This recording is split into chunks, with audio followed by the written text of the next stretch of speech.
Deux nouvelles équipes vont s'affronter dans un nouveau numéro d'une famille en or diffusé ce mardi 11 avril 2023 sur TF1.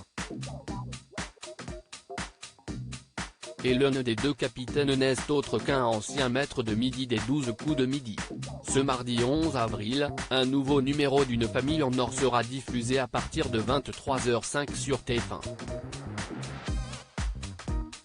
Dans ce jeu, deux équipes s'affrontent autour d'une série de questions sur le quotidien des Français et en profitent pour faire des confidences sur leurs propres petites manies. Si Camille Combal a accueilli de nombreuses personnalités comme l'équipe du film Astérix et Obélix, l'Empire du Milieu, ou Florence Foresti et ses complices, ce sont désormais des anonymes qui viennent en famille pour tenter de remporter jusqu'à 100 000 €. Et l'un des candidats de ce soir ne sera pas inconnu des téléspectateurs des 12 coups de midi.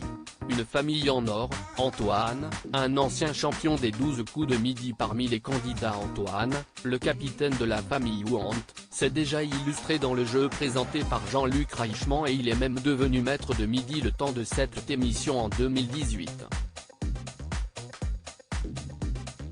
Ce comptable de profession venu de Arciémont, près de Namur, avait battu Tata Véro, qui est la plus grande femme maître de midi avec 100 participations et 447 226 € de gains et de cadeaux.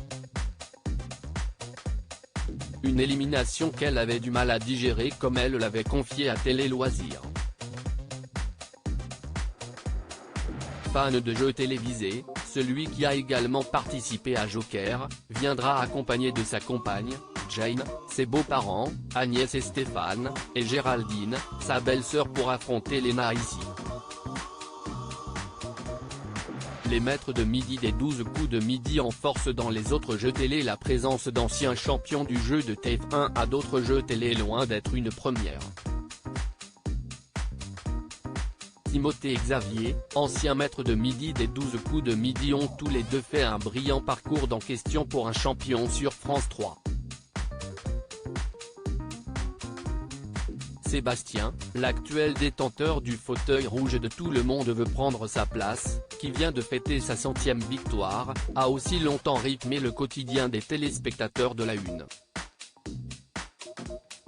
Dans l'émission du mardi 4 avril, il a d'ailleurs failli affronter un de ses anciens complices, Damien, alors candidat du jeu présenté par Laurence Boccolini. Venir d'un autre divertissement pour participer aux 12 coups de midi semble être en revanche plus compliqué, si on en croit l'expérience d'Ingrid, championne au Grand Slam qui voulait tenter sa chance au jeu de TF1. À lire aussi Une famille en or, chorégraphie, blagues et réponses cocasses. Dans les coulisses du prime spécial célébrité de Camille Combal.